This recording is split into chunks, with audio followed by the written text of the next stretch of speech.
कर्जतमध्ये मिसळ कुठे चांगली मिळते हा प्रश्न आला की एकच उत्तर, भाई शिंदेंची मिसळ.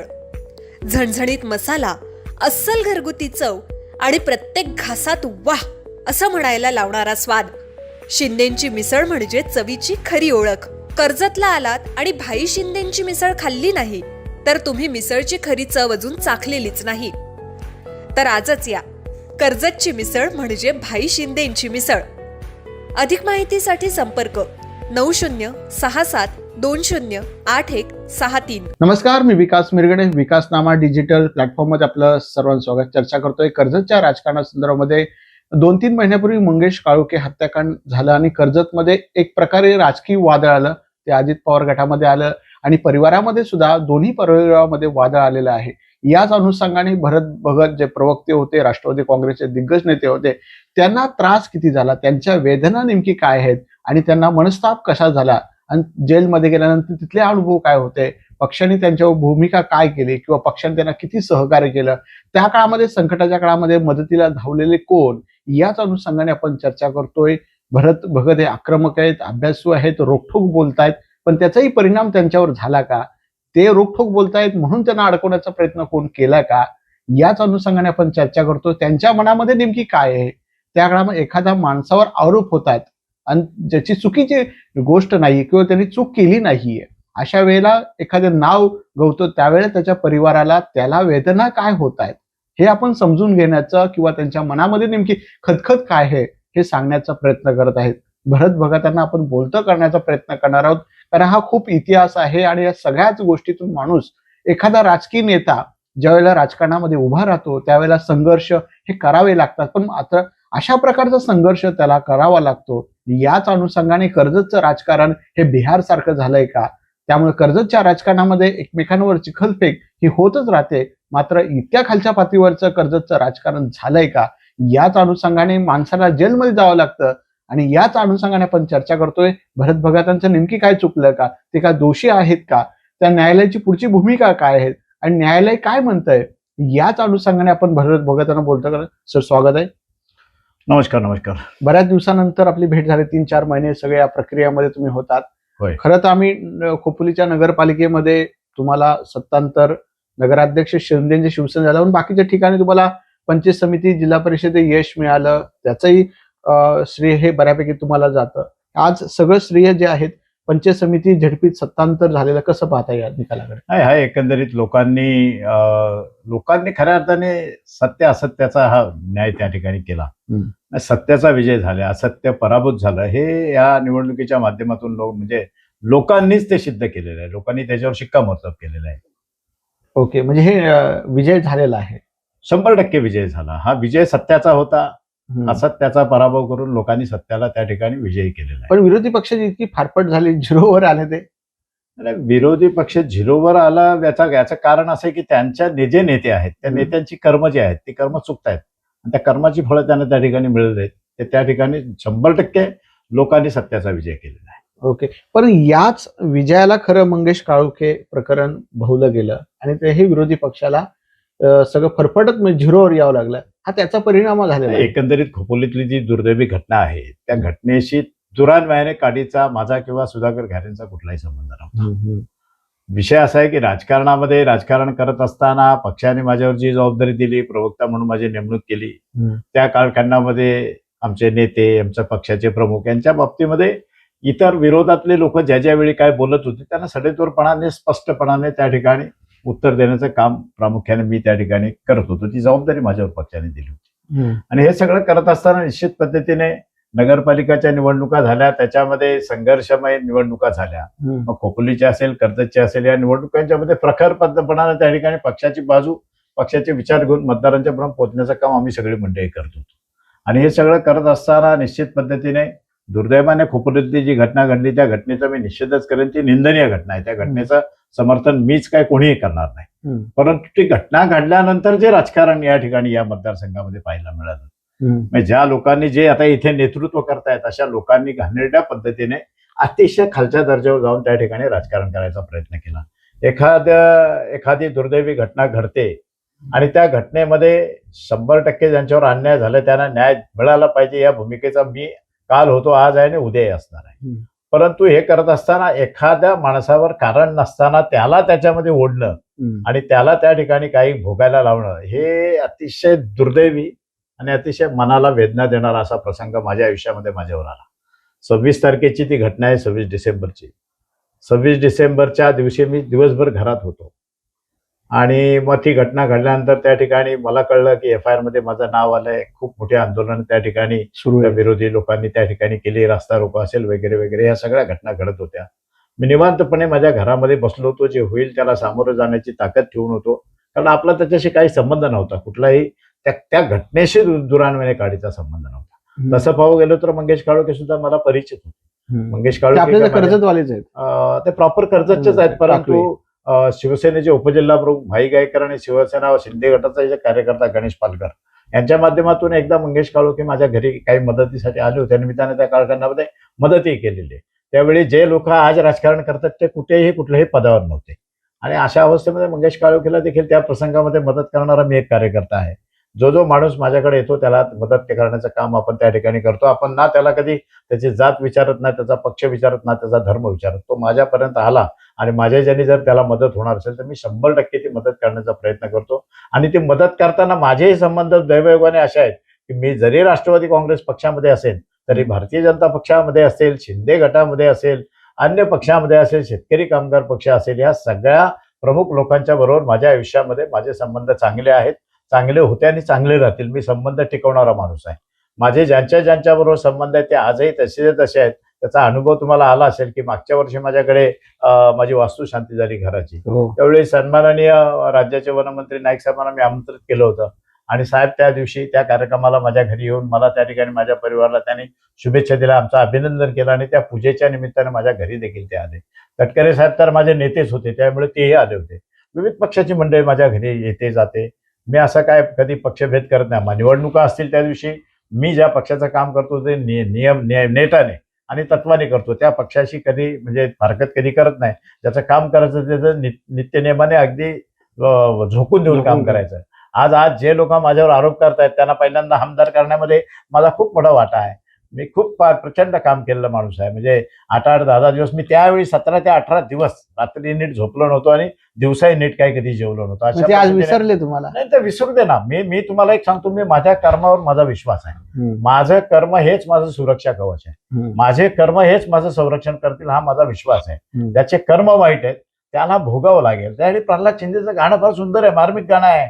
जैसे ज्याचे कर्म तैसे फळ देतो ईश्वर, क्षणिक सुखासाठी आपल्या होई कोणी नीतीभ्रष्ट, कुणी त्यागी जीवन आपले दुःख जगी करणार नसतं. जे लोकांच्या दुःखामध्ये जे काम करतायत त्यांना वरती भगवंताची मदत आहे. आणि जे लोकांना पिळून या ठिकाणी काही गोष्टी करतायत त्यांना उत्तर देणं. ज्या लोकांनी कपट कारस्थान करून मला त्या खोट्या गुणामध्ये त्या अडकवलं आणि माझ्या आयुष्यातला सगळ्यात दुःखदायी प्रसंग तुमच्या माहितीसाठी सांगतो की वर्षभरापूर्वी माझे धाकटे बंधू निघून गेले होते. त्यांच्या मुलीचा विवाह होता. 7 फेब्रुवारीला तिचं लग्न होतं आणि त्या लग्नाचं सगळं प्लॅनिंग आम्ही कुटुंबीय सगळे करत होतो. आमच्या घरातलं ते एक आमच्या पिढीतलं एक शेवटचं लग्न होतं. एक आनंदाने त्या मुलीचं लग्न करायचं कारण तिचे वडील त्या ठिकाणी गेले होते. दुर्दैवाने तो प्रसंग माझ्यावर ज्याने आणला, परमेश्वर त्याला माफ करणार नाही, त्याला भोगावं लागेल. आणि ते भोगताना तुम्हाला मला साऱ्या जनतेला पाहायला मिळेल. हा माणसाचा सत्यानाश झाल्याशिवाय राहणार नाही हा माझा विश्वास आहे. मी देवाला मानणारा, देवाची पूजा करणारा आणि सत्याला मानणारा माणूस आहे. ज्याने कपट कारस्थान करून माझ्यासारख्या माणसाला जो त्रास दिलेला आहे त्याचं फळ त्याला इथेच भोगावं लागेल आणि तुम्हाला मला ते डोळ्यात बघायला मिळेल. याचा सत्यानाश सर्वनाश झाल्याशिवाय राहणार नाही हा माझ्या मनातला विश्वास आहे. सर, त्यावेळेला गणेश नाईकांचं नाव टाकावं असं सुद्धा आग्रह झाला होता किंवा त्यांनाही अडकवण्याचा प्रयत्न त्यावेळेला शिवसेनेच्या वतीने करण्यात येणार होता. विषय असा होता की माननीय नाईक साहेब हे आम्हाला त्यांचे घरातले अगदी कौटुंबिक संबंध आहे आणि या कौटुंबिक संबंधातून नाईक साहेबांना मी विनंती केली होती की आमच्या भागामध्ये बिडेसगाव सारखं गाव आहे किंवा ह्या भागामध्ये कुठेतरी पाणी अडवून आपल्याला काय करता येईल का. ते आदिवासी त्या ठिकाणी तुळशीची रोपं करतात, कोण भाजीपाला करतो.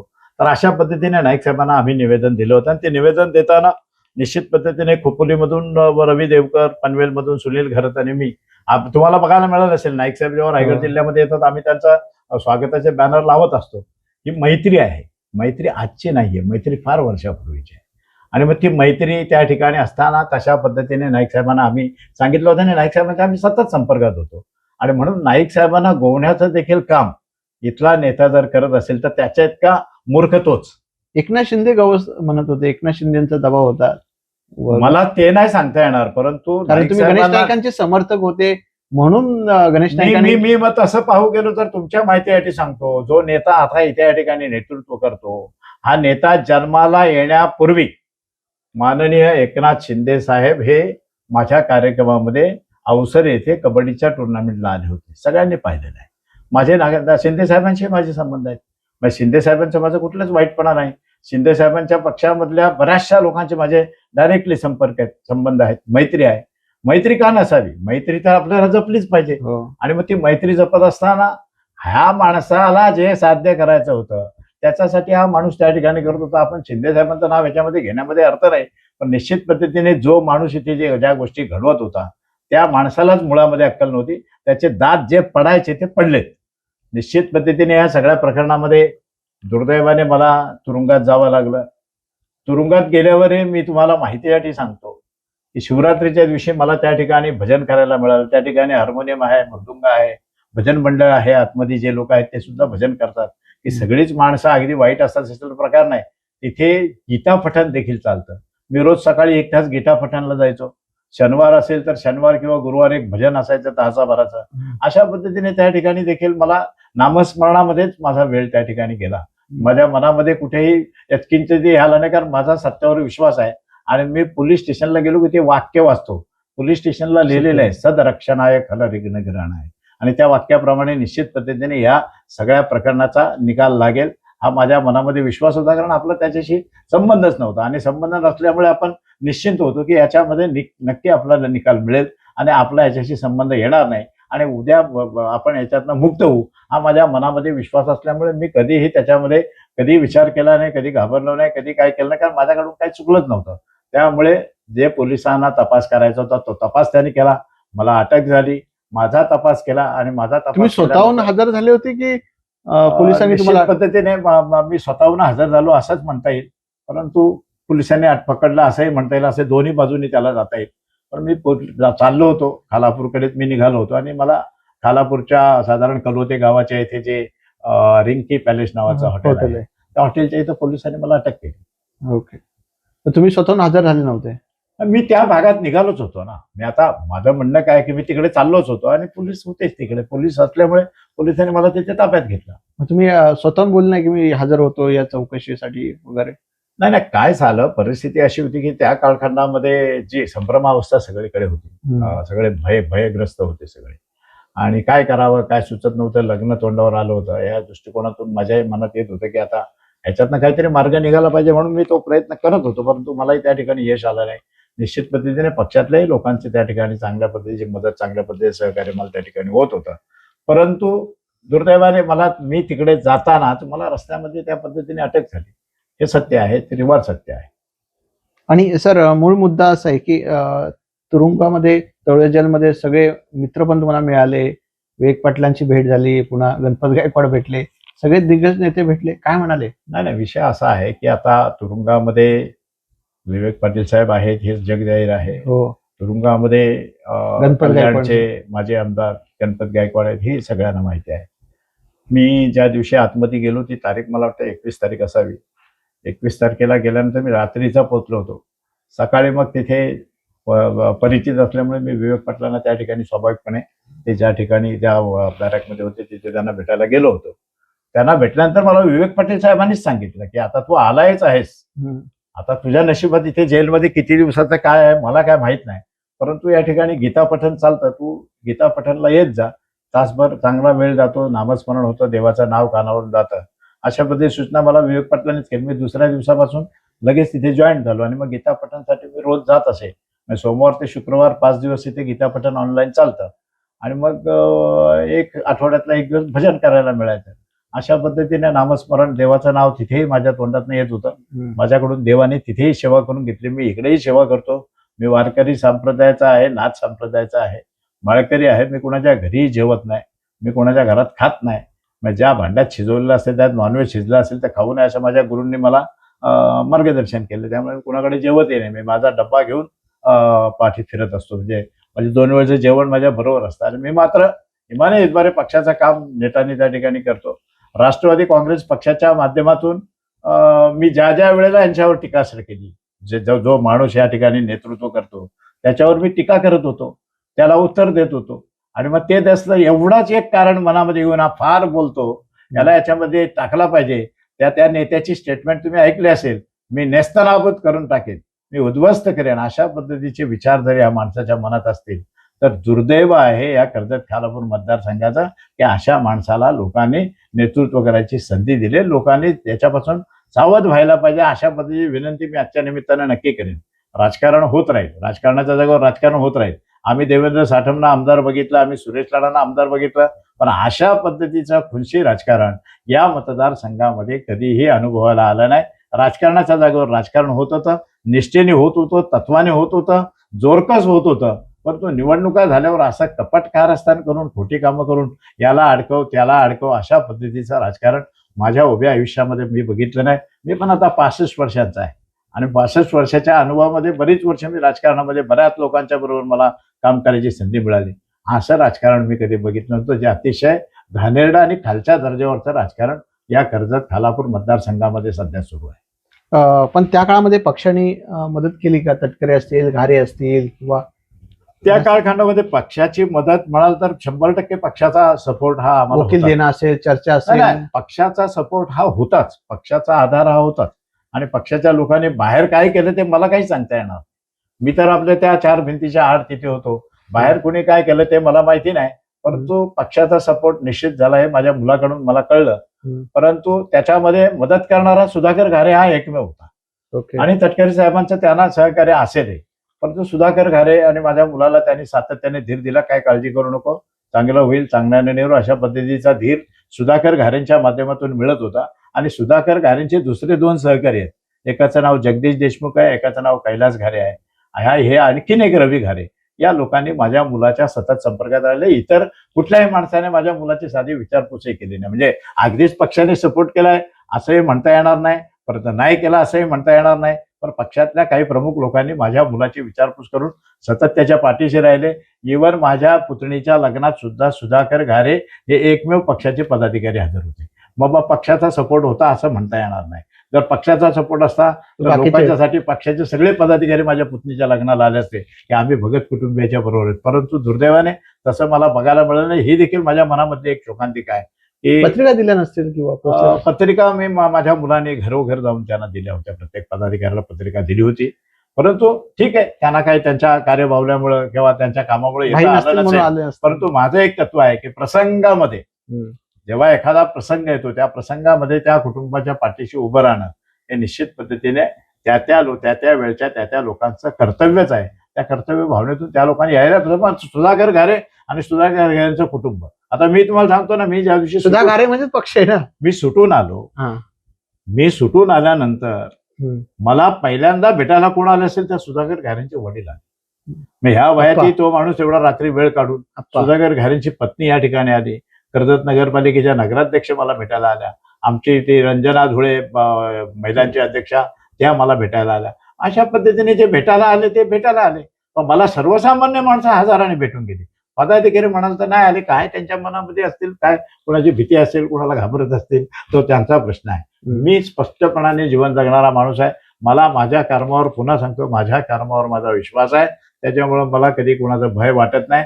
मी भूतलावरच्या कुठल्याही माणसाला घाबरत नाही. मी घाबरतो फक्त माझ्याकडून वाईट कर्म घडून आहे त्याला, आणि वरच्या विधात्याला मी घाबरतो. कारण तो विधाता सगळं चालवतो. त्याच्यावर माझी निष्ठा आहे, त्याच्यावर माझी श्रद्धा आहे आणि त्याच्यावर माझा निवांत प्रेम आहे. मी तुम्हाला दुसरी गोष्ट या ठिकाणी सांगेन की सुदैवाने आमच्या घरात पैसे मोजायची मशीन नाहीये, परंतु आमच्या गरजे इतके पैसे कमवतो आम्ही. माझी 2ही मुलं कमवतात आणि मी तर आता आयता बसून खातो. माझा खर्च माझी मुलं चालवत असतात.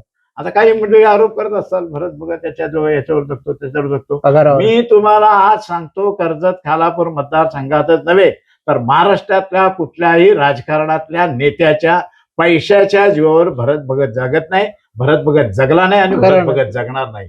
आणि आमच्या हातामध्ये पैसे मोजता येतील इतके पैसे आम्ही रोज म्हणजे तुम्ही कमवतो. राष्ट्रवादीच्या पगारावर नाहीत जसे बाकी आहेत. नाही, मी कुणाच्याच पगारावर नाही. मी महाराष्ट्रातल्या कुठल्याही नेत्याच्या पगारावर नाही. आम्ही स्वयंभू आहोत. आम्ही स्वयंभू आहोत. आमच्यामध्ये कष्ट करण्याची, मेहनत करण्याची ताकद आहे. काही लोक घेतात संधी बोलायची आणि त्या संधी घेणारा मला सांगायचे आहे की आमच्याकडे मशिनरी नसतील पैसे मोजायला, तरी हातामध्ये मोजण्या इतके पैसे घामाने कष्टाने कमवण्याची क्षमता आमच्यामध्ये. माझा मुलगा इंजिनियर आहे. माझा मुलगा सिव्हिल डिग्री झालेला मुलगा आहे. माझा दुसरा मुलगा माझा शिकलाय कमी, परंतु मेहनती आहे. सकाळी 6 वाजल्यापासून रात्री झोपेपर्यंत तो मेहनत करत असतो. स्वतः टँकर चालवतो. आज कुठल्या पुढाऱ्याचा पोरगा टँकर चालवताना दिसतो?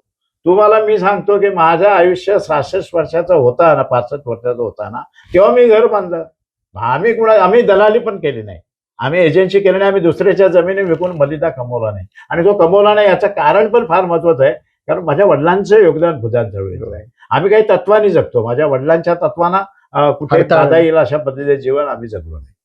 सर, पण या मंगेश काळामध्ये परिवारावर एवढं मोठं संकट आलं, त्या काळातला परिवाराचा अनुभव कसा होता? कारण मी तुमच्या माहितीसाठी सांगतो की माझ्या परिवारामध्ये सातत्याने दुःखाची मालिका आली. ते वर्ष आमच्यासाठी अतिशय वाईट होतं. त्याच वर्षी मे मध्ये माझा भाऊ गेला.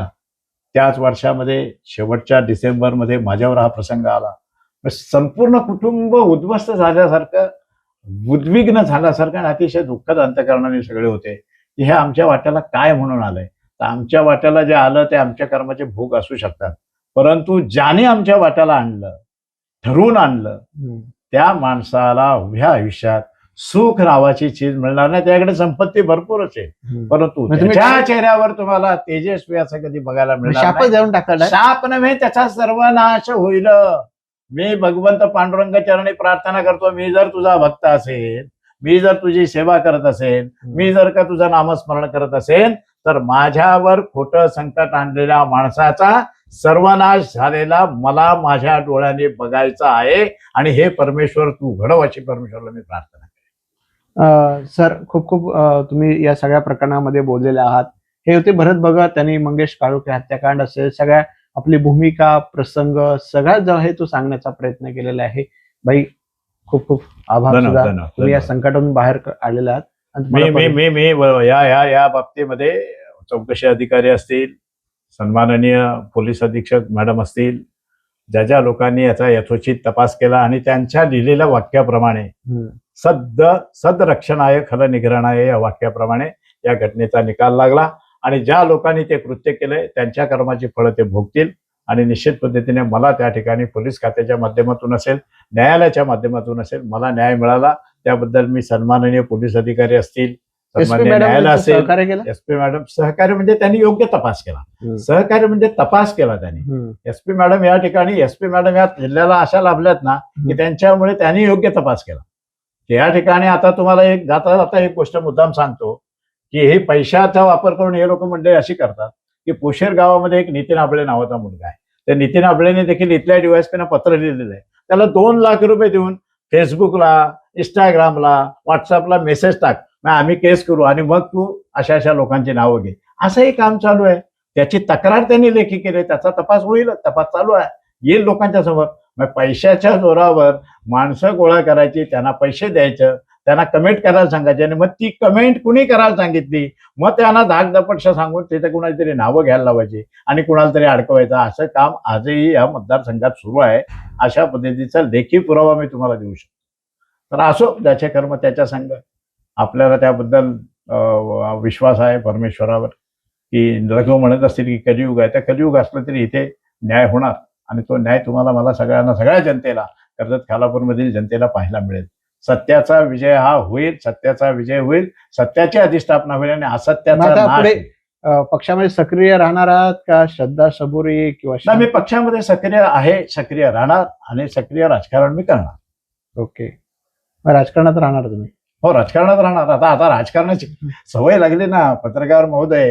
राजकारणाचा एक छंद आहे, ते एक व्यसन आहे.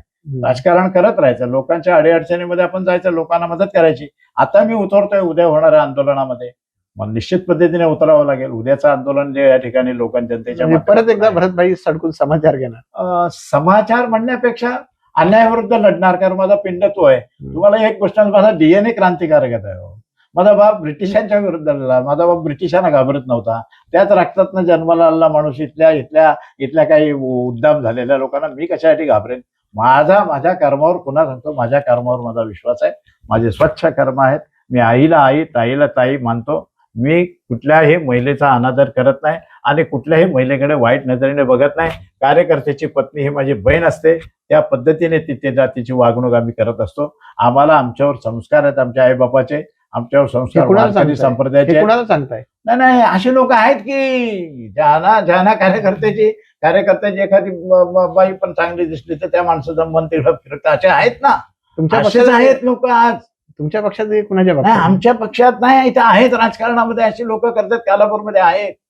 आता काही प्रसंग घडतायत, लोक त्याच्यामध्ये बोलत नाहीत, परंतु असे देखील प्रसंग आहेत. आई बहिणीची इज्जत करायला आम्हाला शिकवलं आमच्या वडिलांचे, आमच्या आई वडिलांचे आमच्यावर संस्कार आहेत, आमच्या गुरुजनांचे आमच्यावर संस्कार आहेत, माझ्या अध्यात्म गुरूंचे माझ्यावर संस्कार आहेत. त्यामुळे आईला आई, ताईला ताई, माईला माई म्हणून पुढचं जीवन जगायचं, आनंदाने जगायचं. जे वाट्याला येईल ते पचवायचं, पण आमच्या वाट्याला आलंय म्हणून कुणातरी वाट्याला काहीतरी वाढायचं ते पण आम्ही काम करणार नाही. आम्ही सत्याची कास सोडणार नाही, सत्य धरून चालू. आम्हाला खोट्याची कास धरायची नाही, खोट्याचा गोटा झाल्याशिवाय राहणार नाही. हे होते भरत भगत. त्यांनी आपली मनातली खतखत जी आहे ती व्यक्त केलेली आहे. भाई खूप खूप धन्यवाद. तुमच्या जाहिरातीसाठी एक संधी मोठ्या प्रेक्षकांपर्यंत पोहोचवा. व्यवसाय असो किंवा इव्हेंट, विकासनामा सोबत जाहिरात करा. स्क्रीनवरील नंबरवर आजच संपर्क करा. विकासनामा, तुमचा आवाज, तुमची जाहिरात. तसंच विकासनामाला सबस्क्राईब करा आणि अपडेटेड रहा.